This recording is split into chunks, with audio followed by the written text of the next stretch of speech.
नमस्कार। भारतवाणी से मैं कविता स्वागत करती हूँ आप सबका श्री शिव महापुराण संपूर्ण पाठ की इस यात्रा में। हम पढ़ रहे हैं प्रथमा विद्येश्वर संहिता से सप्तदशो अध्याय यानी कि 17वां अध्याय। आज के अध्याय में है षडलिंग स्वरूप प्रणव का महात्म्य और उसके सूक्ष्म रूप यानी ओमकार और स्थूल रूप पंचाक्षर मंत्र का विवेचन, उसके जप की विधि और महिमा, कार्य ब्रह्म के लोकों से लेकर कारण रुद्र के लोकों तक का विवेचन करके कालातीत पंचावरण विशिष्ट शिवलोक के अनिर्वचनीय वैभव का निरूपण तथा शिव भक्तों के सत्कार की महिमा।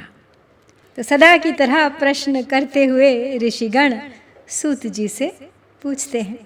ऋषय ऊचु प्रणवस्य च माहात्म्यं षडलिंगस्य महामुने शिवभक्तस्य पूजां च क्रमशो ब्रूहि नः प्रभो। हे महामुने, हे प्रभो, आप हमारे लिए क्रमशः षडलिंग स्वरूप प्रणव का महात्म्य तथा शिव भक्त के पूजन की विधि बताइए। तो उत्तर में सूत जी कहते हैं, सूत उवाच तपोधनैर्भवद्भिश्च सम्यक् प्रश्नस्त्वयं कृतः अस्योत्तरं महादेवो जानाति स्म न चापरः तथापि वक्ष्ये तमहं शिवस्य कृपयैव हि शिवो अस्माकं च युष्माकं रक्षां गृह्णातु भूरिशः। प्रोहि प्रकृतिजातस्य संसारस्य महोदधेः नवम नावान्तरमिति प्रणवं वै विदुर्बुधाः। प्रपञ्चो न नास्ति वो युष्माकं प्रणवं विदुः प्रकर्षेण नयेद्यस्मान् मोक्षं वह प्रणवं विदुः। तो सूत जी कहते हैं, महर्षियों, आप लोग तपस्या के धनी हैं, आपने ये बड़ा सुंदर प्रश्न उपस्थित किया है, किंतु इसका ठीक ठीक उत्तर महादेव जी ही जानते हैं, दूसरा कोई नहीं। तथापि भगवान शिव की कृपा से ही मैं इस विषय का वर्णन करूँगा। वे भगवान शिव हमारी और आप लोगों की रक्षा का महान भार बारंबार स्वयं ही ग्रहण करें। प्र नाम है प्रकृति से उत्पन्न संसार रूपी महासागर का। प्रणव प्रणव, इसे पार करने के लिए दूसरी नव यानी नाव है, इसलिए विद्वान इस ओंकार को प्रणव की संज्ञा देते हैं। ओंकार अपने जप करने वाले साधकों से कहता है, प्रपंच नहीं है, वह तुम लोगों के लिए। अतः इस भाव को लेकर भी ज्ञानी पुरुष ओम को प्रणव के नाम से जानते हैं। इसका दूसरा भाव ये है कि प्रकर्षेण न नयेत वह युष्मान मोक्षम इति वा प्रणवः, अर्थात यह तुम सब उपासकों को बलपूर्वक मोक्ष तक पहुंचा देगा। इस अभिप्राय से भी ऋषि मुनि इसे प्रणव कहते हैं। तो प्रणव के इस प्रकार 3 तरह से अर्थ समझा दिया है यहाँ पे कि प्रणव प्रकृति से पार करने के लिए एक नाव है प्रणव। प्रणव वो है जिसमें प्रपंच नहीं है कोई तुम लोगों के लिए, और तीसरा है कि ये तुम सबको बलपूर्वक मोक्ष तक पहुँचा देगा। स्वमंत्र जापकानां च पूजकानां च योगिनां सर्वकर्मक्षयं कृत्वा दिव्यज्ञानं तु नूतनं तमेव मायारहितं नूतनं परिचक्षते प्रकर्षेण महात्मानं नवम शुद्धस्वरूपकं नूतनं वै करोतीति प्रणवं तं विदुर्बुधाः। प्रणवं द्विविधं प्रोक्तं सूक्ष्मस्थूलविभेदतः। सूक्ष्ममेकाक्षरं विद्या स्थूलं पंचाक्षरं विदुः सूक्ष्ममव्यक्तपंचार्णं सुव्यक्तार्णं तथेतर। जीवन्मुक्तस्य सूक्ष्मं हि सर्वसारं हि तस्य हि मंत्रेणार्थानुसंधानं स्वदेह विलयावधि स्वदेहे गलिते पूर्णं शिवं प्राप्नोति निश्चयः केवलं मंत्रजापी तु योगम प्राप्नोति निश्चयः। तो अपना जप करने वाले योगियों के तथा अपने मंत्र की पूजा करने वाले उपासक के समस्त कर्मों का नाश करके यह दिव्य नूतन ज्ञान देता है, इसलिए भी इसका नाम प्रणव है। उन माया रहित महेश्वर को ही नव अर्थात नूतन कहते हैं। वे परमात्मा प्रकृष्ट रूप से नव अर्थात शुद्ध स्वरूप हैं, इसलिए प्रणव कहलाते हैं। प्रणव साधक को नव अर्थात नवीन शिव स्वरूप कर देता है, इसलिए भी विद्वान पुरुष उसे प्रणव कहते हैं, अर्थात प्रकृष्ट रूप से नव दिव्य परमात्म ज्ञान प्रकट करता है, इसलिए वह प्रणव कहा गया है। प्रणव के दो भेद बताए गए हैं, स्थूल और सूक्ष्म। एक अक्षर रूप जो ओम है उसे सूक्ष्म प्रणव जानना चाहिए, और नमः शिवाय इस 5 अक्षर वाले मंत्र को स्थूल प्रणव समझना चाहिए। जिसमें 5 अक्षर व्यक्त नहीं है वह सूक्ष्म है, और जिसमें 5 अक्षर सुस्पष्ट रूप से व्यक्त हैं वह स्थूल है। जीवन मुक्त पुरुष के लिए सूक्ष्म प्रणव के जप का विधान है, वही उसके लिए समस्त साधनों का सार है। यद्यपि जीवन मुक्त के लिए किसी साधन की आवश्यकता नहीं है, क्योंकि वह सिद्ध रूप है, तथापि दूसरों की दृष्टि में जब तक उसका शरीर रहता है तब तक उसके द्वारा प्रणव जप की सहज साधना स्वतः अपने आप ही होती रहती है। वह अपनी देह का विलय होने तक सूक्ष्म प्रणव मंत्र का जप और उसके अर्थभूत परमात्म तत्व का अनुसंधान करता रहता है। जब शरीर नष्ट हो जाता है तब वह पूर्ण ब्रह्म स्वरूप शिव को प्राप्त कर लेता है, यह सुनिश्चित है।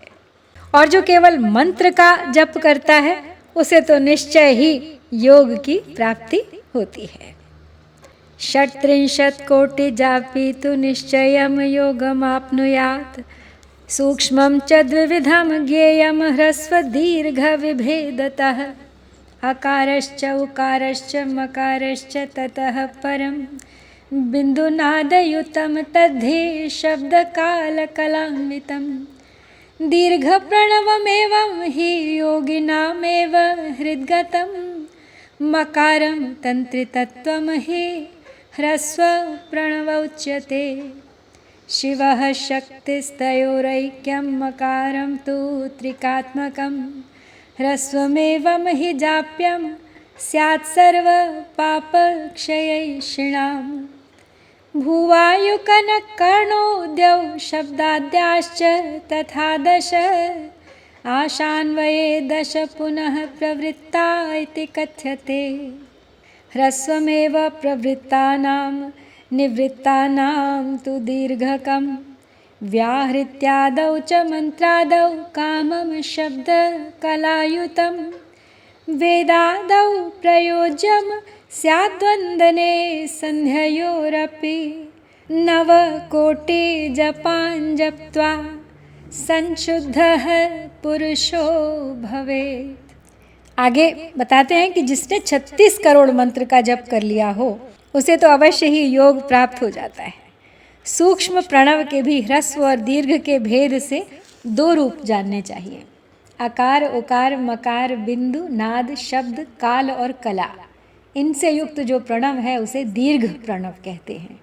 वह योगियों के ही हृदय में स्थित होता है। मकार पर्यंत जो ओम है वह अ, उ, इन 3 तत्वों से युक्त है, इसी को ह्रस्व प्रणव कहते हैं।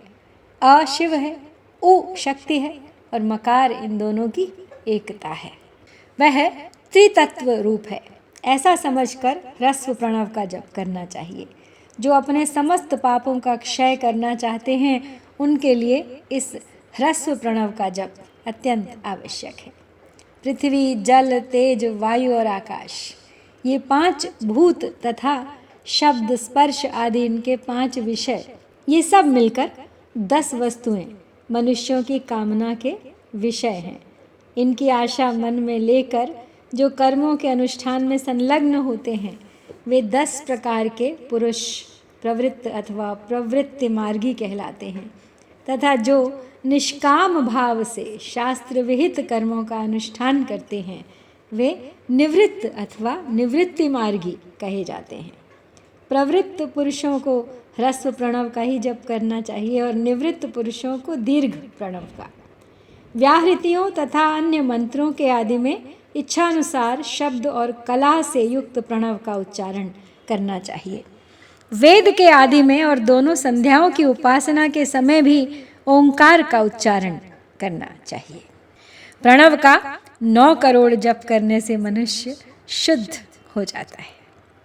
पुनश्च नवकोट्या तु पृथ्वी जयमाप्नुयात्, पुनश्च नवकोट्या तु ह्यपां जयमाप्नुयात्, पुनश्च नवकोट्या तु तेजसां जयमाप्नुयात्, पुनश्च नवकोट्या तु वायोर्जयमवाप्नुयात्, आकाशजयमाप्नोति नवकोटिजपेन वै। गन्धादीनां क्रमेणैव नवकोटिजपेन वै, अहङ्कारस्य च पुनर्नवकोटिजपेन वै।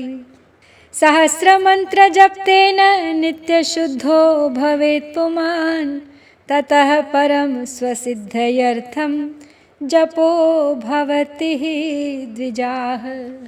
एवमष्टोत्तरशतकोटिजप्तेन वै पुनः प्रणवेन प्रबुद्धस्तु शुद्धयोगमवाप्नुयात्, शुद्धयोगेन संयुक्तो जीवन्मुक्तो न संशयः। सदा जपन् सदा ध्यायत् शिवं प्रणवरूपिणं, समाधिस्थो महायोगी शिव एव न संशयः।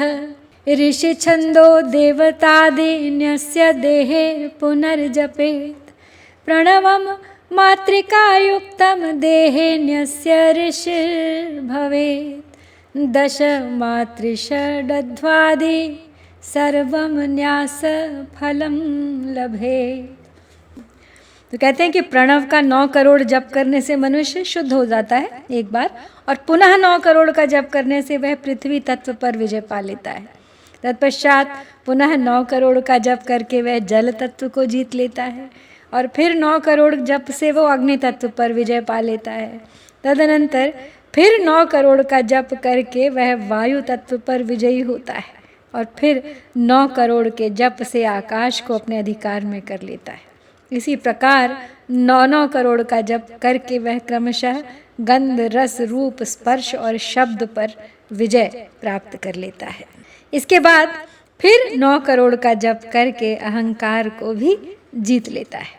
तो हे द्विजो, मनुष्य 1000 मंत्रों के जप करने से नित्य शुद्ध होता है। इसके अनंतर अपनी सिद्धि के लिए जप किया जाता है। इस तरह 108 करोड़ प्रणव का जप करके उत्कृष्ट बोध को प्राप्त हुआ पुरुष शुद्ध योग प्राप्त कर लेता है। शुद्ध योग से युक्त होने पर वह जीवन मुक्त हो जाता है, इसमें संशय नहीं है। सदा प्रणव का जप और प्रणव रूपी शिव का ध्यान करते करते समाधि में स्थित हुआ महायोगी पुरुष साक्षात शिव ही है, इसमें कोई संशय नहीं है। पहले अपने शरीर में प्रणव के ऋषि, छंद और देवता आदि का न्यास करके फिर जप आरंभ करना चाहिए। आकार आदि मातृका वर्णों से युक्त प्रणव का अपने अंगों में न्यास करके मनुष्य ऋषि हो जाता है। मंत्रों के 10 विधि संस्कार, मातृका न्यास तथा षडध्व शोधन आदि के साथ संपूर्ण न्यास का फल उसे प्राप्त हो जाता है।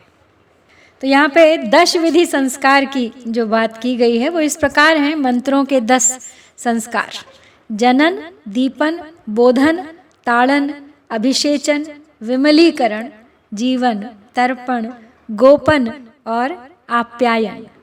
और इनकी विधि इस प्रकार है कि भोजपत्र पर गोरोचन, कुमकुम, चंदन आदि से आत्मा अभिमुख त्रिकोण लिखें और फिर तीनों कोणों में 6-6 समान रेखाएं खींचें। ऐसा करने पर 49 त्रिकोण कोष्ठ बनेंगे। उनमें ईशान कोण से मात्र का वर्ण लिखकर देवता का आह्वान पूजन करके मंत्र का एक एक वर्ण उच्चारण करके अलग पत्र पर लिखें। ऐसा करने पर जनन नाम का प्रथम संस्कार होगा। फिर हंस मंत्र का संपुट करने से 1000 जप द्वारा मंत्र का दूसरा दीपन संस्कार होता है। यथा हंसः रामाय नमः सो अहम्। फिर ह्रूम बीज संपुटित मंत्र का 5000 जप करने से बोधन नामक तीसरा संस्कार होता है। जैसे ह्रूम रामाय नमः ह्रूम। फिर फट संपुटित मंत्र का 1000 जप करने से ताड़न नामक चतुर्थ संस्कार होता है। जैसे कि फट रामाय नमः फट। भूर्ज पत्र पर मंत्र लिखकर रोम हंसः ओम इस मंत्र से जल को अभिमंत्रित करें और उस अभिमंत्रित जल से अश्वत्थ पत्र आदि द्वारा मंत्र का अभिषेक करें। ऐसा करने पर अभिषेक नामक 5वां संस्कार होता है। ओम त्रोम वषट इन वर्णों से संपुटित मंत्र का 1000 जप करने से विमलीकरण नामक 6ठा संस्कार होता है। जैसे कि ओम त्रोम वषट रामाय नमः वषट त्रोम ओम। फिर स्वधा वषट संपुटित मूल मंत्र का 1000 जप करने से जीवन नामक 7वां संस्कार होता है। जैसे स्वधा वषट रामाय नमः वषट स्वधा। फिर दुग्ध जल एवं घृत के द्वारा मूल मंत्र से 100 बार तर्पण करना ही तर्पण संस्कार है। ह्रीम बीज संपुटित 1000 जप करने से गोपन नामक 9वां संस्कार होता है। जैसे कि ह्रीम रामाय नमः ह्रीम। ह्रौम बीज संपुटित 1000 जप करने से आप्यायन नामक 10वां संस्कार होता है। जैसे ह्रौम रामाय नमः ह्रौम। तो इस प्रकार संस्कृत किया हुआ मंत्र शीघ्र सिद्धिप्रद होता है। और फिर षडत्व शोधन का कार्य रौत्री दीक्षा के अंतर्गत आता है। उसमें पहले कुंड में या वेदी पर अग्नि स्थापन होता है। वहाँ षडध्वा का शोधन करके होम से ही दीक्षा संपन्न होती है। प्रवृत्तानां च मिश्राणां स्थूल प्रणवमिष्यते क्रिया तपो जपैर्युक्ता त्रिविधाः शिवयोगिनः धनादि विभवैश्चैव कराद्यङ्गैर्नमादिभिः क्रियया पूजया युक्तः क्रियायोगीति कथ्यते। पूजायुक्तश्च मितभुग्बाह्येन्द्रियजयान्वितः परद्रोहादिरहितस्तपो योगीति कथ्यते। एतैर्युक्तः सदा शुद्धः सर्वकामादिवर्जितः सदा जपपरः शान्तो जपयोगीति तं विदुः। उपचारैः षोडशभिः पूजया शिवयोगिनां सालोक्यादिक्रमेणैव शुद्धो मुक्तिं लभे नरः। आगे बताते हैं कि प्रवृत्ति तथा प्रवृत्ति निवृत्ति से मिश्रित भाव वाले पुरुषों के लिए स्थूल प्रणव का जप ही अभीष्ट का साधक होता है। क्रिया तप और जप के योग से शिव योगी 3 प्रकार के माने गए हैं। वे क्रमशः क्रिया योगी, तपो योगी और जप योगी कहलाते हैं। जो धन आदि वैभवों से पूजा सामग्री का संचय करके हाथ आदि अंगों से नमस्कार आदि क्रिया करते हुए इष्ट देव की पूजा में लगा रहता है, वह क्रिया योगी कहलाता है। पूजा में संलग्न रहकर जो परिमित भोजन करता हुआ बाह्य इंद्रियों को जीत कर वश में किए रहता है और मन को भी वश में करके परद्रोह आदि से दूर रहता है, वह तपोयोगी कहलाता है। इन सभी सद्गुणों से युक्त होकर जो सदा शुद्ध भाव से रहता तथा समस्त काम आदि दोषों से रहित हो शांत चित्त से निरंतर जप किया करता है, उसे महात्मा पुरुष जप योगी मानते हैं। और जो मनुष्य 16 प्रकार के उपचारों से शिव योगी महात्माओं की पूजा करता है, वह शुद्ध होकर सालोक्य आदि के क्रम से उत्तरोत्तर उत्कृष्ट मुक्ति को प्राप्त कर लेता है। जप योगमथो वक्ष्ये गदतः शृणुत द्विजाः तपः कर्तुर्जपः प्रोक्तो यज्जपन् परिमार्जते। शिवनाम नमः पूर्वं चतुर्थ्यां पञ्चतत्त्वकं स्थूलप्रणवरूपं हि शिवपञ्चाक्षरं द्विजाः। पञ्चाक्षरजपेनैव सर्वसिद्धिं लभे नरः। प्रणवेनादिसंयुक्तं सदा पञ्चाक्षरं जपेत्। गुरुपदेशं संगम्य सुखवासे सुभूतले। पूर्वपक्षे समारभ्य कृष्णभूतावधि द्विजाः। माघं भाद्रं विशिष्टं तु सर्वकालोत्तमोत्तमम्। एकवारं मिताशी तु वाग्यतो नियतेन्द्रियः। स्वस्य राजपितॄणां च नित्यं शुश्रूषणं चरेत्। सहस्रजपमात्रेण भवेत् शुद्धो अन्यथारिणी। पञ्चाक्षरं पञ्चलक्षं जपेत् शिवमनुस्मरन्। पद्मासनस्थं शिवदं गङ्गाचन्द्रकलान्वितं। वामोरुस्थितशक्त्या च विराजन्तं महागणैः। मृगटङ्कधरं देवं वरदाभयपाणिकम्। सदानुग्रहकर्तारं सदा शिवमनुस्मरन्। सम्पूज्य मनसा पूर्वं हृदि वा सूर्यमण्डले। जपेत् पञ्चाक्षरीं विद्यां प्राङ्मुखः शुद्धकर्म कृत्। प्रातः कृष्णचतुर्दश्यां नित्यकर्म समाप्य च मनोरमेषु च उद्देशे नियतः शुद्धमानसः। पञ्चाक्षरस्य मन्त्रस्य सहस्रं द्वादशं जपेत्। आगे कहते हैं सूत जी कि हे द्विजो, अब मैं जप योग का वर्णन करता हूँ। आप सब लोग ध्यान देकर सुने। तपस्या करने वाले के लिए जप का उपदेश किया गया है, क्योंकि वह जप करते करते अपने आप को सर्वथा शुद्ध निष्पाप कर लेता है। तो हे ब्राह्मणों, पहले नमः पद हो, उसके बाद चतुर्थी विभक्ति में शिव शब्द हो, तो पंच तत्वात्मक नमः शिवाय मंत्र होता है। इसे शिव पंचाक्षर कहते हैं। यह स्थूल प्रणव रूप है। इस पंचाक्षर के जप से ही मनुष्य संपूर्ण सिद्धियों को प्राप्त कर लेता है। पंचाक्षर मंत्र के आदि में ओंकार लगाकर ही सदा उसका जप करना चाहिए। तो हे द्विजो, गुरु के मुख से पंचाक्षर मंत्र का उपदेश पाकर जहाँ सुखपूर्वक निवास किया जा सके, ऐसी उत्तम भूमि पर महीने के पूर्व पक्ष यानी शुक्ल में प्रतिपदा से आरंभ करके कृष्ण पक्ष की चतुर्दशी तक निरंतर जप करता रहे। माघ और भादों के महीने अपना विशिष्ट महत्व रखते हैं। यह समय सब समयों से उत्तमोत्तम माना गया है। साधक को चाहिए कि वह प्रतिदिन एक बार परिमित भोजन करे, मौन रहे, इंद्रियों को वश में रखे, अपने स्वामी एवं माता पिता की नित्य सेवा करे। इस नियम से रहकर जप करने वाला पुरुष 1000 जप से ही शुद्ध हो जाता है, अन्यथा वह ऋणी होता है। भगवान शिव का निरंतर चिंतन करते हुए पंचाक्षर मंत्र का 5 लाख जप करे। तो जप काल में इस प्रकार ध्यान करे। कल्याणदाता भगवान शिव कमल के आसन पर विराजमान हैं। उनका मस्तक श्री गंगा जी तथा चंद्रमा की कला से सुशोभित है। उनकी बाईं जांघ पर आदिशक्ति भगवती उमा बैठी हैं। वहाँ खड़े हुए बड़े बड़े गण भगवान शिव की शोभा बढ़ा रहे हैं। महादेव जी अपने 4 हाथों में मृग मुद्रा, टंक तथा वर एवं अभय की मुद्राएं धारण किए हुए हैं। इस प्रकार सदा सब पर अनुग्रह करने वाले भगवान सदा शिव का बार बार स्मरण करते हुए हृदय अथवा सूर्यमंडल में पहले उनकी मानसिक पूजा करके फिर पूर्वाभिमुख हो पूर्वोक्त पंचाक्षरी विद्या का जप करे। उन दिनों साधक सदा शुद्ध कर्म ही करे।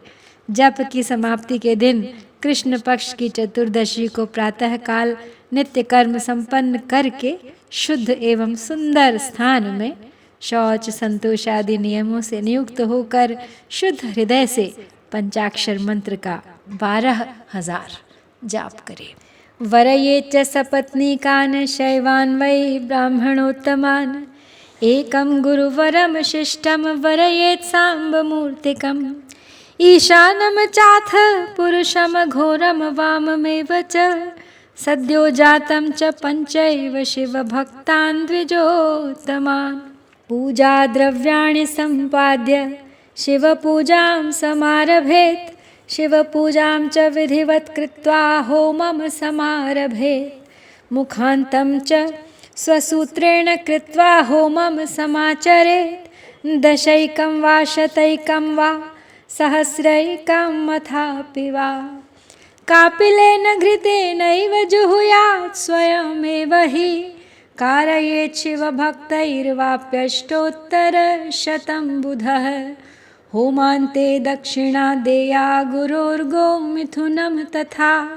ईशानादिस्वरूपांस्तान् गुरुं साम्बं विभाव्य च तेषां पत्सिक्ततो येन स्वशिरः स्नानमाचरेत् षट्त्रिंशत्कोटितीर्थेषु सद्यः स्नानफलं लभेत् दशाङ्गमन्नं तेषां वै दद्याद्वै भक्तिपूर्वकं पराबुद्धया गुरोः पत्नीमीशानादिक्रमेण तु परमान्नेन सम्पूज्य यथा विभवविस्तरं रुद्राक्षवस्त्रपूर्वं च वटकापूपकैर्युतं बलिदानं ततः कृत्वा भूरि भोजनमाचरेत् ततः सम्प्रार्थ्य देवेशं जपं तावत् समापयेत् पुरश्चरणमेवं तु कृत्वा मन्त्री भवेन्नरः पुनश्च पञ्चलक्षेण सर्वपापक्षयो भवेत्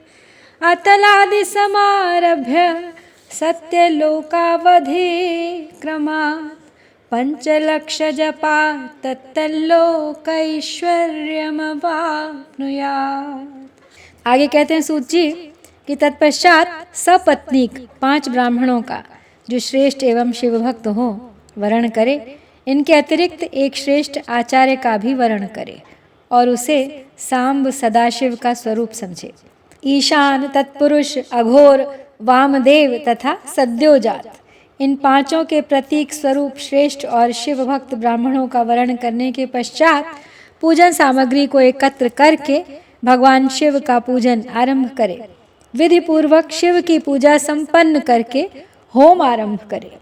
अपने गृह्य सूत्र के अनुसार मुखांत कर्म करने के अर्थात परिसमूहन, उपलेपन, उल्लेखन, मृद उद्धरण और अभ्युक्षण, इन पंचभू संस्कारों के पश्चात वेदी पर स्वाभिमुख अग्नि को स्थापित करके कुश कंडिका करने के अनंतर प्रज्वलित अग्नि में आज्य भागांत आहुति देकर, यानी इसके पश्चात होम का कार्य आरंभ करे। कपिला गाय के घी से 11, 101 अथवा 1001 आहुतियाँ स्वयं ही दे अथवा विद्वान पुरुष शिव भक्त ब्राह्मणों से 108 आहुतियाँ दिलाए। होम कर्म समाप्त होने पर गुरु को दक्षिणा के रूप में एक गाय और बैल देने चाहिए। ईशान आदि के प्रतीक रूप जिन 5 ब्राह्मणों का वर्ण किया गया हो उनको ईशान आदि का ही स्वरूप समझे तथा आचार्य को सांब सदाशिव का स्वरूप माने। इसी भावना के साथ उन सब के चरण धोए और उनके चरणोदक से अपने मस्तक को सींचे। ऐसा करने से वह साधक 36 करोड़ तीर्थों में स्नान करने का फल तत्काल प्राप्त कर लेता है। उन ब्राह्मणों को भक्ति पूर्वक दशांग अन्न देना चाहिए। गुरु पत्नी को पराशक्ति मानकर उनका भी पूजन करें। ईशान आदि क्रम से उन सभी ब्राह्मणों का उत्तम अन्न से पूजन करके अपने वैभव विस्तार के अनुसार रुद्राक्ष, वस्त्र, बड़ा और पुआ आदि अर्पित करें। तदनंतर दिक्पाल आदि को बलि देकर ब्राह्मणों को भरपूर भोजन कराए। इसके बाद देवेश्वर शिव से प्रार्थना करके अपना जप समाप्त करे। इस प्रकार पुरश्चरण करके मनुष्य उस मंत्र को सिद्ध कर लेता है। फिर 5 लाख जप करने से उसके समस्त पापों का नाश हो जाता है। तदनंतर पुनः 5 लाख जप करने पर मनुष्य अतल से लेकर सत्यलोक तक के लोकों का ऐश्वर्य प्राप्त कर लेता है। मध्ये मृतश्चेद भोगान्ते भूमौ तज्जापको भवेत् पुनश्च 5 लक्षेण ब्रह्म सामीप्यमाप्नुयात् पुनश्च पंचलक्षेण सारूप्यैश्वर्यमाप्नुयात् आहत्य शतलक्षेण साक्षात् ब्रह्म समो भवेत्। कार्यब्रह्मण एवं हि सायुज्यम प्रतिपद्य वै यथेष्टम भोगमाप्नोति तद्ब्रह्म प्रलयावधि। पुनः कल्पान्तरे वृत्ते ब्रह्मपुत्रः स जायते पुनश्च तपसा दीप्तः क्रमान् मुक्तो भविष्यति। पृथ्व्यादिकार्यभूतेभ्यो लोका वै निर्मिताः क्रमात् पातालादि च सत्यान्तं ब्रह्मलोकाश्चतुर्दश सत्यादूर्ध्वं क्षमान्तं वै विष्णुलोकाश्चतुर्दश। क्षमालोके कार्यविष्णुर्वैकुण्ठे वरपत्तने कार्यलक्ष्म्या महाभोगी रक्षां कृत्वाधितिष्ठति। तदूर्ध्वगाश्च शुच्यन्ता लोकाष्टाविंशतिः स्थिताः। शुचौ लोके तु कैलासे रुद्रो वै भूतहृत्स्थितः षडुत्तराश्च पञ्चाशदहिंसान्तास्तदूर्ध्वगाः अहिंसालोकमास्थाय ज्ञानकैलासके पुरे। कार्येश्वरस्थिरो भावं सर्वान् कृत्वाधितिष्ठति तदन्ते कालचक्रं हि कालातीतस्ततः परं शिवेनाधिष्ठितस्तत्र कालश्चक्रेश्वराव्ययः माहेशं धर्ममास्थाय सर्वान् कालेन युञ्जति। असत्यश्चाशुचिश्चैव हिंसा चैवाथ निर्घृणा असत्यादिश्चतुष्पादः सर्वांशः कामरूपधृ। नास्तिक्यलक्ष्मीर्दुस्सङ्गो वेदबाह्यध्वनिः सदा क्रोधसङ्गः कृष्णवर्णो महामहिषवेशवान् तावान् महेश्वरः प्रोक्तस्तिरोधास्तावदेव हि तदर्वाक्कर्म भोगो हि तदूर्ध्वं ज्ञानभोगकम् तदर्वाक्कर्म माया हि ज्ञान माया तदूर्ध्वकम्। आगे कहते हैं सूत जी कि यदि अनुष्ठान पूर्ण होने के पहले बीच में ही साधक की मृत्यु हो जाए तो वह परलोक में उत्तम भोग भोगने के पश्चात पुनः पृथ्वी पर जन्म लेकर पंचाक्षर मंत्र के जप का अनुष्ठान करता है। समस्त लोकों का ऐश्वर्य पाने के पश्चात मंत्र को सिद्ध करने वाला वह पुरुष यदि पुनः 5 लाख जप करे तो उसे ब्रह्मा जी का सामीप्य प्राप्त होता है। पुनः 5 लाख जप करने से उसे सारूप्य नामक ऐश्वर्य प्राप्त होता है। 100 लाख जप करने से वह साक्षात ब्रह्मा के समान हो जाता है। इस तरह कार्य ब्रह्म यानी हिरण्यगर्भ का सायुज्य प्राप्त करके वह उस ब्रह्मा का प्रलय होने तक उस लोक में यथेष्ट भोग भोगता है। फिर दूसरे कल्प का आरंभ होने पर वह ब्रह्मा जी का पुत्र होता है। उस समय फिर तपस्या करके दिव्य तेज से प्रकाशित होकर वह क्रमशः मुक्त हो जाता है। पृथ्वी आदि कार्य स्वरूप भूतों द्वारा पाताल से लेकर सत्यलोक पर्यंत ब्रह्मा जी के 14 लोक क्रमशः निर्मित हुए हैं और सत्यलोक से ऊपर क्षमालोक तक जो 14 भुवन हैं वे भगवान विष्णु के लोक हैं। उस क्षमालोक वाले श्रेष्ठ वैकुंठ में महाभोगी कार्य विष्णु कार्य लक्ष्मी सहित सबकी रक्षा करते हुए विराजमान रहते हैं। और क्षमालोक से ऊपर शुचिलोक पर्यंत 28 भुवन स्थित हैं और शुचिलोक के अंतर्गत कैलाश में प्राणियों का संहार करने वाले रुद्रदेव विराजमान हैं। अब शुचिलोक से ऊपर अहिंसा लोक पर्यंत 56 भुवनों की स्थिति है और अहिंसा लोक का आश्रय लेकर जो ज्ञान कैलाश नामक नगर शोभा पाता है उसमें कार्यभूत महेश्वर सबको अदृश्य करके रहते हैं। अहिंसा लोक के अंत में काल चक्र की स्थिति है। तदनंतर कालातीत स्थित है जहाँ काल चक्रेश्वर नामक शिव माहेश धर्म का आश्रय लेकर सबको काल से संयुक्त किए रहते हैं। असत्य अशुचि हिंसा निर्दयता ये असत्य आदि 4 पाद काम रूप धारण करने वाले शिव के अंश हैं। नास्तिकता युक्त लक्ष्मी, दुस्संग वेद, बाह्य शब्द, क्रोध का संग, कृष्ण वर्ण, ये महामहिष के रूप वाले हैं। यहाँ तक महेश्वर के विराट स्वरूप का वर्णन किया गया है। वहीं तक लोगों का तिरोधान अथवा लय होता है। उससे नीचे कर्मों का भोग है और उससे ऊपर ज्ञान का भोग, और उसके नीचे कर्म माया है और उसके ऊपर ज्ञान माया। माँ लक्ष्मी कर्म भोगो वै याति मायेति कथ्यते। माँ लक्ष्मीर ज्ञान भोगो वै याति मायेति कथ्यते। तदूर्ध्वम नित्य भोगो हि तदर्वाङ्नश्वरं विदुः। तदर्वाक् च तिरोधानं तदूर्ध्वं न तिरोधनं। तदर्वाक् पाशबन्धो हि तदूर्ध्वं न हि बन्धनं। तदर्वाक् परिवर्तन्ते काम्यकर्मानुसारिणः।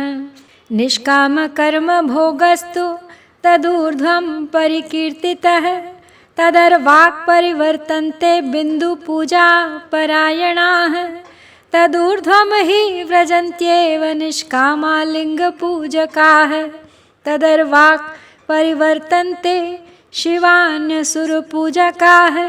शिवैकनिरता ये च तदूर्ध्वं सम्प्रयान्ति ते। तदर्वाक् जीवकोटिः स्यात् तदूर्ध्वं परकोटिकाः। सांसारिकास्तदर्वाक् च मुक्ताः खलु तदूर्ध्वगाः। तदर्वाक् परिवर्तन्ते प्राकृतद्रव्यपूजकाः। तदूर्ध्वं हि व्रजन्त्येते पौरुषद्रव्यपूजकाः। तदर्वाक् शक्तिलिङ्गं तु शिवलिङ्गं तदूर्ध्वकम्। तदर्वागावृतं लिङ्गं तदूर्ध्वं हि निराकृति। तदर्वाक् कल्पितं लिङ्गं तदूर्ध्वं वै न कल्पितं। तदर्वाक् बाह्यलिङ्गं स्यादन्तरङ्गं तदूर्ध्वकम्। तदर्वाक् शक्तिलोकाः शतं वै द्वादशाधिकम्। तदर्वाक् बिन्दुरूपं हि नादरूपं तदुत्तरम्। तदर्वाक् कर्मलोकस्तु तदूर्ध्वं ज्ञानलोककम्। आगे कहते हैं सूत जी कि अब मैं कर्म माया और ज्ञान माया का तात्पर्य बता रहा हूँ। माँ का अर्थ है लक्ष्मी, उससे कर्म भोग यात यानी प्राप्त होता है, इसलिए वह माया अथवा कर्म माया कहलाती है। इसी तरह माँ अर्थात लक्ष्मी से ज्ञान भोग यात अर्थात प्राप्त होता है, इसलिए उसे माया या ज्ञान माया कहा गया है। तो अब उपर्युक्त सीमा से नीचे नश्वर भोग हैं और उसके ऊपर है नित्य भोग। उससे नीचे ही तिरोधान अथवा लय है, ऊपर तिरोधान नहीं। वहाँ से नीचे ही कर्ममय पाशों द्वारा बंधन होता है, ऊपर बंधन का सदा अभाव है। उससे नीचे ही जीव सकाम कर्मों का अनुसरण करते हुए विभिन्न लोकों और योनियों में चक्कर काटते हैं। उससे ऊपर के लोकों में निष्काम कर्म का ही भोग बताया गया है। बिंदु पूजा में तत्पर रहने वाले उपासक वहाँ से नीचे के लोकों में ही घूमते हैं।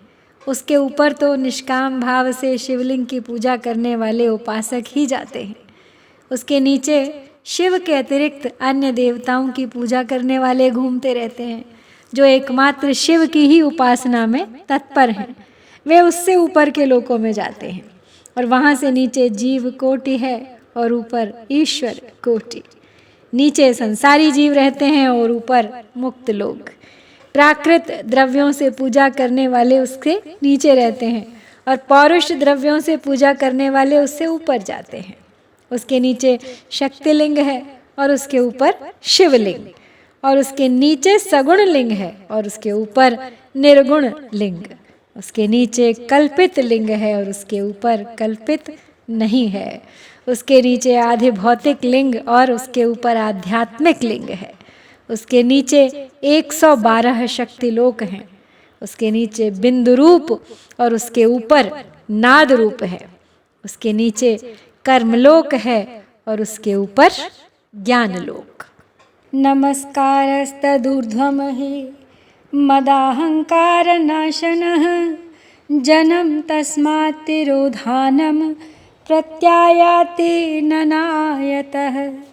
ज्ञान शब्दार्थ एवं हि तिरोधान निवारणात् तदर्वाक् परिवर्तन्ते ह्याधि भौतिक पूजकाः।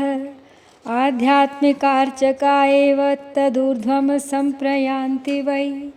तावद्वै वेदि भागं तन्महालोकात्मलिङ्गके प्रकृत्याद्यष्टबन्धोऽपि वेद्यते सम्प्रतिष्ठितः। एवमेतादृशं ज्ञेयं सर्वं लौकिकवैदिकम् अधर्ममहिषारूढं कालचक्रं तरन्ति ते। सत्यादिधर्मयुक्ता ये शिवपूजापराश्च ये। तदूर्ध्वं वृषभो धर्मो ब्रह्मचर्य स्वरूपधृक्। सत्यादिपादयुक्तस्तु शिवलोकाग्रतः स्थितः। क्षमा शृङ्गः शमश्रोत्रो वेदध्वनिविभूषितः। आस्तिक्य चक्षुर्निश्वास गुरुबुद्धिमनावृषः। क्रियादिवृषभाज्ञेयाः कारणादिषु सर्वदा। तं क्रियावृषभं धर्मं कालातीतो अधिष्ठति। ब्रह्म विष्णु महेशानां स्वस्वायुर्दिनमुच्यते। तदूर्ध्वं न दिनं रात्रिर्न जन्म मरणादिकं। पुनः कारण सत्यान्ता कारण ब्रह्मणस्तथा। गन्धादिभ्यस्तु भूतेभ्यस्तूर्ध्वं निर्मिताः सदा। सूक्ष्मगन्धस्वरूपा हि स्थिता लोकाश्चतुर्दश। पुनः कारण विष्णोर्वै स्थिता लोकाश्चतुर्दश। आगे बताते हुए सूत जी कहते हैं कि इसी प्रकार उसके ऊपर मद और अहंकार का नाश करने वाली नम्रता है। वहाँ जन्म जनित तिरोधान नहीं है। उसका निवारण किए बिना वहाँ किसी का प्रवेश संभव नहीं है। इस प्रकार तिरोधान का निवारण करने से वहाँ ज्ञान शब्द का अर्थ ही प्रकाशित होता है। आदि भौतिक पूजा करने वाले लोग उससे नीचे के लोकों में ही चक्कर काटते हैं। जो आध्यात्मिक उपासना करने वाले हैं वे ही उससे ऊपर को जाते हैं। इस प्रकार वहाँ तक महालोक रूपी आत्मलिंग में विभाग को जानना चाहिए और प्रकृति आदि प्रकृति महत अहंकार पंच तन्मात्राएं 8 बंधों को भी जाने। इस प्रकार सब लौकिक तथा वैदिक स्वरूप को जानना चाहिए। जो सत्य अहिंसा आदि धर्मों से युक्त होकर भगवान शिव के पूजन में तत्पर रहते हैं वे अधर्म रूप भैंसे पर आरूढ़ काल चक्र को पार कर जाते हैं। काल चक्रेश्वर की सीमा तक जो विराट महेश्वर लोक बताया गया है उससे ऊपर वृषभ के आकार में धर्म की स्थिति है। वह ब्रह्मचर्य का मूर्तिमान रूप है। उसके सत्य शौच अहिंसा और दया ये 4 पाद हैं। वह शिवलोक के आगे स्थित है। क्षमा उसके सींग हैं, शम कान हैं, वे वेद ध्वनि रूपी शब्द से विभूषित हैं। आस्तिकता उसके दोनों नेत्र हैं।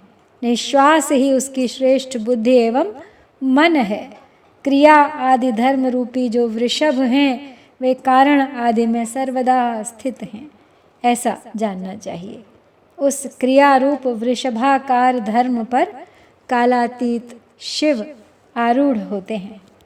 ब्रह्मा विष्णु और महेश्वर की जो अपनी अपनी आयु है उसी को दिन कहते हैं। जहाँ धर्म रूपी वृषभ की स्थिति है उससे ऊपर न दिन है न रात्रि और वहाँ जन्म मरण आदि भी नहीं है। फिर कारण स्वरूप ब्रह्मा के भी कारण सत्यलोक पर्यंत 14 लोक स्थित हैं जो 5 भौतिक गंध आदि से भी परे हैं। उनकी सनातन स्थिति है और सूक्ष्म गंध ही उनका स्वरूप है। पुनः कारण रुद्रस्य लोकाष्टाविंशका मताः। पुनश्च कारणेशस्य षट्पञ्चाशत्तदूर्ध्वगाः ततः परं ब्रह्मचर्य लोकाख्यं शिवसम्मतं तत्रैव ज्ञानकैलासे पञ्चावरणसंयुते पञ्चमण्डलसंयुक्तं पञ्चब्रह्मकलान्वितम् आदिशक्तिसमायुक्तमादिलिङ्गं तु तत्र वै शिवालयमिदं प्रोक्तं शिवस्य परमात्मनः परशक्त्या समायुक्तस्तत्रैव परमेश्वरः सृष्टिः स्थितिश्च संहारस्थिरो भावोऽप्य अनुग्रहः पञ्चकृत्य प्रवीणोऽसौ सच्चिदानन्दविग्रहः ध्यानधर्मः सदा यस्य सदा अनुग्रहतत्परः समाध्यासनमासीनः स्वात्मा रामो विराजते तस्य सन्दर्शनं साध्यं कर्मध्यानादिभिः क्रमात् नित्यादिकर्मयजनात् शिवकर्ममतिर्भवेत् क्रियादिशिवकर्मभ्यः शिवज्ञानं प्रसादयेत् तद्दर्शनं गताः सर्वे मुक्ता एव न संशयः मुक्तिरात्मस्वरूपेण स्वात्मा रामत्वमेव हि क्रिया तपो जप ज्ञान ध्यान धर्मेषु सुस्थितः शिवस्य दर्शनं लब्ध्वा स्वात्मा रामत्वमेव हि यथा रविः स्वकिरणादशुद्धिमपनेष्यति कृपाविचक्षणः शम्भुर्ज्ञानमपनेष्यति अज्ञानविनिवृत्तौ तु शिवज्ञानं प्रवर्तते शिवज्ञानात् स्वरूपमात्मा रामत्वमेष्यति आत्मा रामत्वसंसिद्धौ कृतकृत्यो भवे नरः। आगे बताते हैं सूत जी कि इसके ऊपर कारण रूप विष्णु के 14 लोक स्थित हैं और उनसे भी ऊपर फिर कारण रूपी रुद्र के 28 लोकों की स्थिति मानी गई है। फिर उनसे भी ऊपर कारणेश शिव के 56 लोक विद्यमान हैं। तदनंतर शिव सम्मत ब्रह्मचर्य लोक है और वहीं 5 आवरणों से युक्त ज्ञानमय कैलाश है। वहाँ पर 5 मंडलों 5 ब्रह्म कलाओं और आदिशक्ति से संयुक्त आदिलिंग प्रतिष्ठित है। उसे परमात्मा शिव का शिवालय कहा गया है। वहीं पराशक्ति से युक्त परमेश्वर शिव निवास करते हैं। वे सृष्टि पालन संहार तिरोभाव और अनुग्रह इन 5 कृत्यों में प्रवीण हैं। उनका श्री विग्रह सच्चिदानंद स्वरूप है। वे सदा ध्यान रूपी धर्म में ही स्थित रहते हैं और सदा सब पर अनुग्रह किया करते हैं। वे स्वात्मा राम हैं और समाधि रूपी आसन पर आसीन हो सुशोभित होते हैं। कर्म एवं ध्यान आदि का अनुष्ठान करने से क्रमशः साधन पथ में आगे बढ़ने पर उनका दर्शन साध्य होता है। नित्य नैमित्तिक आदि कर्मों द्वारा देवताओं का यजन करने से भगवान शिव के समाराधन कर्म में मन लगता है। क्रिया आदि जो शिव संबंधी कर्म हैं उनके द्वारा शिव ज्ञान सिद्ध करे। जिन्होंने शिव तत्व का साक्षात्कार कर लिया है अथवा जिन पर शिव की कृपा दृष्टि पड़ चुकी है वे सब मुक्त ही हैं, इसमें संशय नहीं है। आत्मस्वरूप से जो स्थिति है वही मुक्ति है। एकमात्र अपने आत्मा में रमण या आनंद का अनुभव करना ही मुक्ति का स्वरूप है। जो पुरुष क्रिया तप जप ज्ञान और ध्यान रूपी धर्मों में भली भांति स्थित है वह शिव का साक्षात्कार करके स्वात्मा रामत्व स्वरूप मोक्ष को भी प्राप्त कर लेता है। जैसे सूर्य अपनी किरणों से अशुद्धि को दूर कर देते हैं उसी प्रकार कृपा करने में कुशल भगवान शिव अपने भक्त के अज्ञान को मिटा देते हैं। अज्ञान की निवृत्ति हो जाने पर शिव ज्ञान स्वतः प्रकट हो जाता है और शिव ज्ञान से अपना विशुद्ध स्वरूप आत्मारामत्व प्राप्त हो जाता है। और आत्मारामत्व की सम्यक सिद्धि हो जाने पर मनुष्य कृत्य हो जाता है।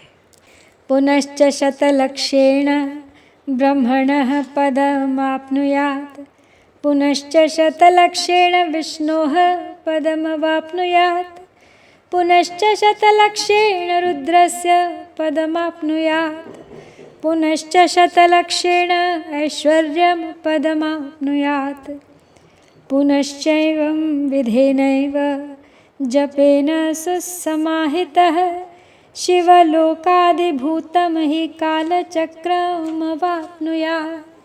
कालचक्रं पञ्चचक्रमेकैकेन क्रमोत्तरे, सृष्टिमोहौ ब्रह्मचक्रं भोगमोहौ तु वैष्णवं, कोपमोहौ रौद्रचक्रं भ्रमणं चैश्वरं विदुः, शिवचक्रं ज्ञानमोहौ पञ्चचक्रं विदुर्बुधाः। पुनश्च दशकोट्या हि कारणब्रह्मणः पदं, पुनश्च दशकोट्या हि तत्पदैश्वर्यमाप्नुयात्। एवं क्रमेण विष्णुवादेः पदं लब्ध्वा महोजसः, क्रमेण तत्पदैश्वर्यं लब्ध्वा चैव महात्मनः, शतकोटिमनुं जप्त्वा पञ्चोत्तरमतन्द्रितः शिवलोकमवाप्नोति पञ्चमावरणात् बहिः।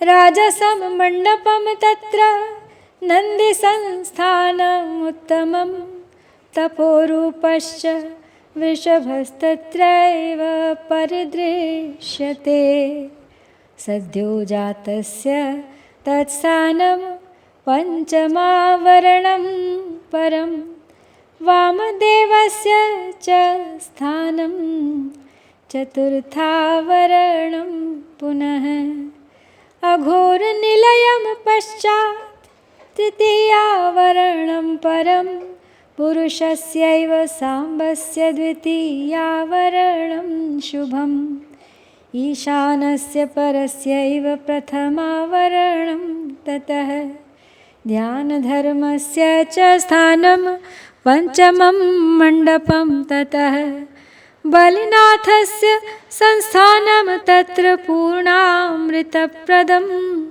चतुर्थं मण्डपं पञ्चाश्चन्द्रशेखरमूर्तिमत्, सोमस्कन्दस्य च स्थानं तृतीयं मण्डपं परं, द्वितीयं मण्डपं नृत्यमण्डपं प्राहुरास्तिका, प्रथमं मूलमायायाः स्थानं तत्रैव शोभनं, तत्परं गर्भगृहं लिङ्गस्थानं परं शुभं, नन्दिसंस्थानतः पश्चान्न विदुः शिववैभवं, नन्दीश्वरो बहिस्तिष्ठन् पञ्चाक्षरमुपासते। एवं गुरुक्रमाल्लब्धं नन्दीशाच्च मया पुनः, ततः परं स्वसंवेद्यं शिवेनैवानुभावितम्, शिवस्य कृपया साक्षात् शिवलोकस्य वैभवं विज्ञातुं शक्यते सर्वैर्नान्यथेत्याहुरास्तिकाः। आगे कहते हैं सूत जी कि शिव मंत्र का 100 लाख जप करने से ब्रह्म पद की प्राप्ति होती है, और उसके बाद फिर से 100 लाख जप करने से विष्णु पद, फिर 100 लाख शिव मंत्र जप करने से रुद्र का पद, और उसके बाद फिर 100 लाख जप करने से ऐश्वर्यमय पद की प्राप्ति हो जाती है। फिर इसी प्रकार सम्यक रूप से जप करने पर शिवलोक के आदिभूत अर्थात शिवलोक के आधारभूत निर्माता काल चक्र को प्राप्त किया जा सकता है। यह काल चक्र 5 चक्रों से युक्त है, जो एक के पश्चात एक में स्थित है। सृष्टि और मोह से युक्त ब्रह्म चक्र, भोग तथा मोह से युक्त वैष्णव चक्र, कोप एवं मोह से युक्त रौद्र चक्र, भ्रमण से युक्त ईश्वर चक्र और ज्ञान तथा मोह से युक्त शिव चक्र है। ऐसा इन 5 चक्रों के विषय में बताया गया है। और पुनः 10 करोड़ शिव मंत्र का जप करने पर कारण ब्रह्म का पद प्राप्त होता है और उसके बाद 10 करोड़ और जप करने से ऐश्वर्य युक्त पद की प्राप्ति। इस प्रकार क्रमशः जप करता हुआ प्राणी महान ओजस्वी विष्णु के पद को प्राप्त कर पुनः उसी क्रम से जपता हुआ महात्माओं के उस ऐश्वर्य पद को प्राप्त करता है। बिना असावधानी किए 105 करोड़ मंत्रों का जप करने के पश्चात वह प्राणी 5 आवरणों पशु, पाश, माया, शक्ति, रोध से बाहर स्थित शिवलोक प्राप्त करता है। वहाँ उस शिवलोक में राजस मंडप है, नंदीश्वर का उत्तम निवास है। तपस्या रूपी वृषभ वहीं पर दिखाई देते हैं। वहीं पर 5 आवरणों से बाहर सद्योजात अर्थात तत्काल आवरण रहित हुए भगवान शिव का स्थान है। पुनः चतुर्थ आवरण में वामदेव का स्थान है। उसके पश्चात तृतीय आवरण में अघोर शिव का और दूसरे आवरण में सांब शिव का, मंगलमय तथा प्रथमावरण में ईशान शिव का निवास स्थान है। उसके पश्चात पंचम मंडप है जहाँ ध्यान और धर्म का निवास रहता है। तदनंतर चतुर्थ मंडप है, वहाँ पर चंद्रशेखर की मूर्ति से युक्त भगवान बलिनाथ का स्थान है जो पूर्ण अमृत को प्रदान करने वाला है। तृतीय मंडप में सोम स्कंद का परम निवास स्थान है। उसके पश्चात द्वितीय मंडप है, आस्तिक लोग जिसे नृत्य मंडप कहते हैं। प्रथम मंडप में मूल माया का स्थान है, वहाँ पर अत्यंत शोभा वास करती है और उसके परे है गर्भगृह जहाँ पर शिव का लिंग स्थान है। तो नंदी स्थान के पश्चात शिव के वैभव को कोई नहीं जान सकता। नंदीश्वर गर्भगृह से बाहर रहकर शिव के पंचाक्षर मंत्र की उपासना करते रहते हैं। इस प्रकार गुरु परंपरा से नंदीश्वर और सनत कुमार के संवाद की जानकारी मुझे हुई है और उसके पश्चात का परम रहस्य तो स्वयं वेद्य है जिसका अनुभव स्वयं शिव करते हैं। तो आस्तिक जनों का कहना है कि साक्षात शिव की कृपा से ही शिवलोक के ऐश्वर्य को लोग जान सकते हैं, अन्यथा असंभव है। एवं क्रमेण मुक्ताः स्युर्ब्राह्मणा वै जितेन्द्रियाः अन्येषां च क्रमं वक्ष्ये गदतः शृणुतादरात्। गुरुपदेशाज्जाप्यं वै ब्राह्मणानां नमोऽन्तकं पञ्चाक्षरं पञ्चलक्षमायुष्यं प्रजपेद्विधिः। स्त्रीत्वापनयनार्थं तु 5 लक्षं जपेत् पुनः मंत्रेण पुरुषो भूत्वा क्रमान्मुक्तो भवेत् बुधः। क्षत्रियः 5 लक्षेण क्षत्रत्वमपनेष्यति पुनश्च 5 लक्षेण क्षत्रियो ब्राह्मणो भवेत्। मंत्रसिद्धिर्जपाच्चैव क्रमान्मुक्तो भवेन्नरः। वैश्यस्तु 5 लक्षेण वैश्यत्वम् अपनेष्यति पुनश्च 5 लक्षेण मंत्रक्षत्रिय उच्यते पुनश्च 5 लक्षेण क्षत्रत्वम् अपनेष्यति पुनश्च 5 लक्षेण मंत्रब्राह्मण उच्यते। शूद्रश्चैव नमो अन्तेन 25 मंत्रविप्रत्वमापद्य पश्चात् शुद्धो भवेत् द्विजः। नारी वाथ नरो वाथ ब्राह्मणो वान्य एव वा नमो अन्तं वा नमः पूर्वमातुरः सर्वदा जपेत्। तत्र स्त्रीणां तथैवोह्य गुरुर्निर्दर्शयेत् क्रमात्। साधकः 5 लक्षान्ते शिवप्रीत्यर्थमेव हि महाभिषेकनैवेद्यं कृत्वा भक्तांश्च पूजयेत्। पूजया शिवभक्तस्य शिवप्रीततरो भवेत्। शिवस्य शिवभक्तस्य भेदो नास्ति शिवो हि सः।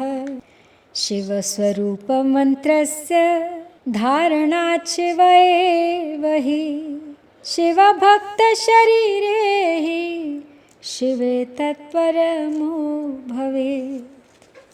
तो इस प्रकार से शिव का साक्षात्कार प्राप्त कर जितेंद्रिय ब्राह्मण मुक्त हो जाते हैं, अर्थात मोक्ष को प्राप्त कर लेते हैं। अब मैं अन्य क्षत्रिय आदि वर्णों के विषय में बताता हूँ, उसे आदरपूर्वक ध्यान से आप सब सुनिए।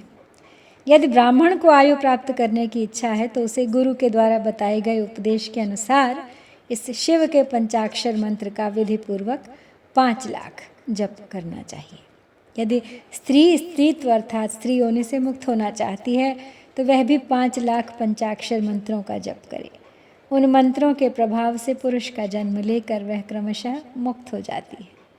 क्षत्रिय 5 लाख मंत्रों का जप करके क्षत्रियत्व को दूर कर लेता है, अर्थात क्षत्रिय वर्ण में रहने वाले गुणों से वह मुक्त हो जाता है। तदनंतर पुनः 5 लाख मंत्रों का जप करने पर वह ब्राह्मण हो जाता है। फिर उतने ही मंत्रों के जप से मंत्र सिद्धि प्राप्त हो जाती है और तत्पश्चात उसी क्रम से 5 लाख मंत्रों का जप करने पर वह मनुष्य मुक्त हो जाता है। वैश्य 5 लक्ष मंत्रों का जप करने से अपने वैश्यत्व गुण का परित्याग कर देता है।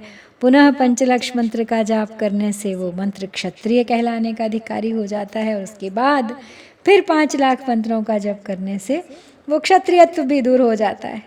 तदनंतर पुनः 5 लक्ष मंत्र का जप करके मंत्र ब्राह्मण कहलाने का अधिकारी हो जाता है।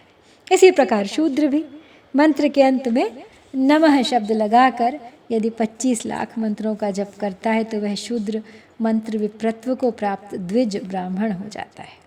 चाहे स्त्री हो अथवा पुरुष, ब्राह्मण हो या अन्य ही कोई वर्ण हो, पंचाक्षर मंत्र का जप करने से सभी शुद्ध हो जाते हैं। जो कामना पूर्ति के लिए आतुर है उसे चाहिए कि वह नमः को आदि अंत में लगाकर शिव मंत्र का सदैव जप करता रहे। स्त्रियों तथा शूद्रों के लिए मंत्र जप का जैसा स्वरूप कहा गया है उसी के अनुसार गुरु को भी चाहिए कि वह उन्हें निर्देश दे। साधक को चाहिए कि वह 5 लाख जप करने के पश्चात भगवान शिव की प्रसन्नता के लिए महाअभिषेक एवं नैवेद्य निवेदन करके शिव भक्तों का पूजन करे। शिव भक्त की पूजा से भगवान शिव बहुत प्रसन्न होते हैं। शिव और उनके भक्त में कोई भेद नहीं है, वो भी साक्षात शिव स्वरूप ही है। तो शिव स्वरूप मंत्र को धारण करके वह शिव ही हो जाता है। तो शिव भक्त का शरीर शिव रूप ही है, अतः उसकी सेवा में सदा तत्पर रहना चाहिए।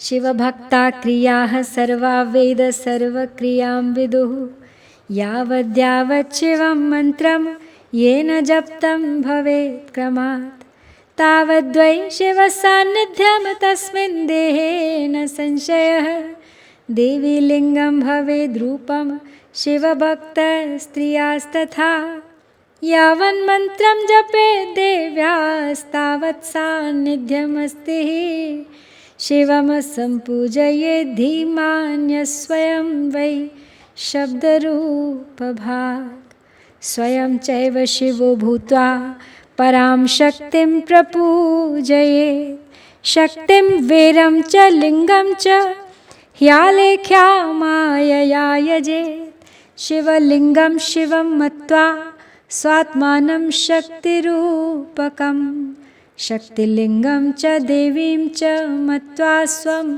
शिवरूपकं शिवलिंगं नादरूपं बिन्दुरूपं सशक्तिकम् उपप्रधानभावेन अन्योन्यासक्तलिङ्गकं पूजयेत् च शिवं शक्तिं स शिवो मूलभावनात् शिवभक्तात् शिवमन्त्ररूपकात् शिवरूपकान् षोडशैरुपचारैश्च पूजयेदिष्टमाप्नुयात् येन शुश्रूषणाद्यैश्च शिवभक्तस्य लिङ्गिनः आनन्दं जनयेद्विद्वात् शिव प्रीततरो भवेत् शिवभक्तान् सपत्नीकान् पत्न्या सह सदैव तत् पूजयेत् भोजनाद्यैश्च 5 वा 10 वा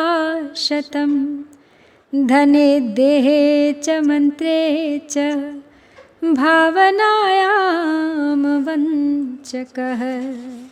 शिवशक्तिस्वरूपेण न पुनर्जायते भुवि नाभेरधो ब्रह्मभागमा कंठम विष्णु भागकम। तो आगे बोले सूत जी कि जो शिव के भक्त हैं वे लोक और वेद की सारी क्रियाओं को जानते हैं। जो क्रमशः जितना जितना शिव मंत्र का जप कर लेता है उसके शरीर को उतना शिव का सामीप्य प्राप्त हो जाता है, इसमें संशय नहीं है। शिव भक्त स्त्री का रूप देवी पार्वती का ही स्वरूप है। वह जितना मंत्र जपती है उसे उतना ही देवी का सानिध्य प्राप्त हो जाता है। बुद्धिमान व्यक्ति को शिव का पूजन करना चाहिए, इससे वह साक्षात मंत्र रूप हो जाता है। साधक स्वयं शिव स्वरूप होकर पराशक्ति का पूजन करे। शक्ति वेर, वेर यानी मूर्ति तथा लिंग का चित्र बनाकर अथवा मिट्टी आदि से इनकी आकृति का निर्माण करके प्राण प्रतिष्ठा पूर्वक निष्कपट भाव से इनका पूजन करे। शिवलिंग को शिव मानकर, अपने को शक्ति स्वरूप समझकर, शक्तिलिंग को देवी और अपने को शिव रूप समझकर, शिवलिंग को नाद रूप तथा शक्ति को बिंदु रूप मानकर परस्पर सटे हुए शक्तिलिंग और शिवलिंग के प्रति उप प्रधान और प्रधान की भावना रखते हुए जो शिव और शक्ति का पूजन करता है वह मूल रूपी भावना करने के कारण शिव रूप ही है। शिव भक्त शिव मंत्र रूप होने के कारण शिव के ही स्वरूप हैं। जो 16 उपचारों से उनकी पूजा करता है उसे अभीष्ट वस्तु की प्राप्ति होती है, और जो शिवलिंगोपासक शिव भक्त की सेवा आदि करके उसे आनंद प्रदान करता है उस विद्वान पर भगवान शिव बड़े प्रसन्न होते हैं। 5, 10 या 100 सपत्नीक शिव भक्तों को बुलाकर भोजन आदि के द्वारा पत्नी सहित उनका सदैव समादर करे। धन में, देह में और मंत्र में शिव भावना रखते हुए उन्हें शिव और शक्ति का स्वरूप जानकर निष्कपट भाव से उनकी पूजा करे। ऐसा करने वाला पुरुष शिव शक्ति स्वरूप होकर इस भूतल पर फिर जन्म नहीं लेता है। मुखलिंगमिति प्रोक्तम शिव भक्त शरीरकम मृतान दाहादियुक्तान वा दाहादिरहितान मृतान उद्दिश्य पूजयेदादि पितरम शिवमेव हि पूजाम कृत्वादिमातुश्च शिवभक्तांश्च पूजयेत् पितृलोकं समासाद्य क्रमान् मुक्तो भवेन्मृतः क्रियायुक्तदशभ्यश्च तपोयुक्तो विशिष्यते तपोयुक्तशतेभ्यश्च जपयुक्तो विशिष्यते जपयुक्तसहस्रेभ्यः शिवज्ञानी विशिष्यते शिवज्ञानेषु लक्ष्येषु ध्यानयुक्तो विशिष्यते ध्यानयुक्तेषु कोटिभ्यः समाधिस्थो विशिष्यते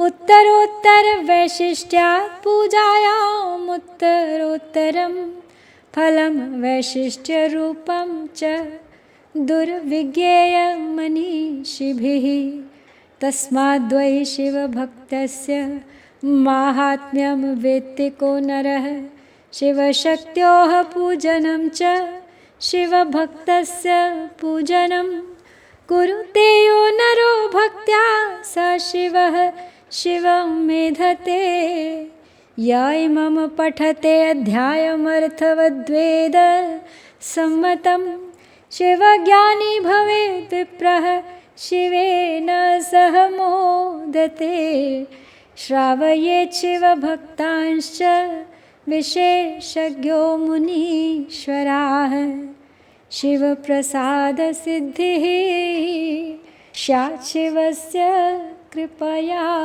बुधः। आगे कहते हैं कि शिव की इस प्रकार भक्ति करने वाला पुरुष शिव शक्ति स्वरूप होकर इस भूतल पे फिर जन्म नहीं लेता है। शिव भक्त की नाभि के नीचे का भाग ब्रह्म भाग तथा नाभि से ऊपर कंठ पर्यंत तक का भाग विष्णु भाग और मुख शिवलिंग स्वरूप कहा गया है। मृत्यु के पश्चात जिनका दाह आदि संस्कार हुआ हो अथवा जो दाह आदि संस्कार से रहित हों, उन पितरों के उद्देश्य से शिव को ही आदि पितर मानकर उनकी पूजा करनी चाहिए।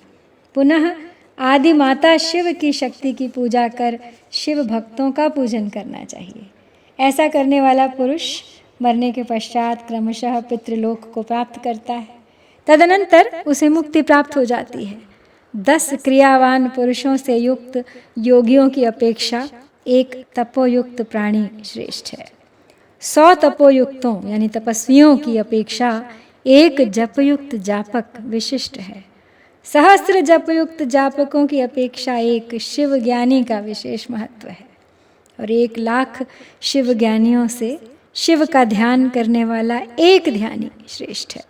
और करोड़ ध्यानियों की अपेक्षा शिव के लिए एक समाधिस्थ श्रेष्ठ है। इस प्रकार उत्तरोत्तर वैशिष्ट क्रम से की जाने वाली पूजा से प्राप्त फल में भी विशिष्टता आ जाती है, जिसको जानना विद्वानों के लिए भी कठिन है। इस कारण से शिव भक्त की महिमा को कौन मनुष्य जान सकता है। जो मनुष्य शिव शक्ति और शिव भक्त की भक्तिपूर्वक पूजा करता है, वह शिव स्वरूप होकर सदैव कल्याण को प्राप्त करता है। और जो ब्राह्मण इस वेद सम्मत अध्याय को अर्थ सहित पढ़ता है, वह शिव ज्ञानी होकर शिव के साथ आनंद प्राप्त करता है। तो हे मुनीश्वरों, विद्वान पुरुष को चाहिए कि यह अध्याय वह शिव भक्तों को सुनाए। हे बुद्ध जनों, ऐसा करने से भगवान शिव की कृपा से उनका अनुग्रह प्राप्त हो जाता है।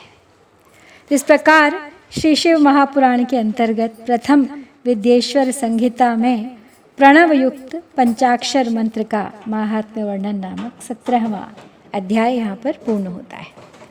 इति श्री शिव महापुराणे प्रथमायाम विद्येश्वर संहितायाम प्रणव पंचाक्षर मंत्र महात्म्य वर्णनम नाम 17 अध्यायः। ओम श्री सांब शिवाय नमः।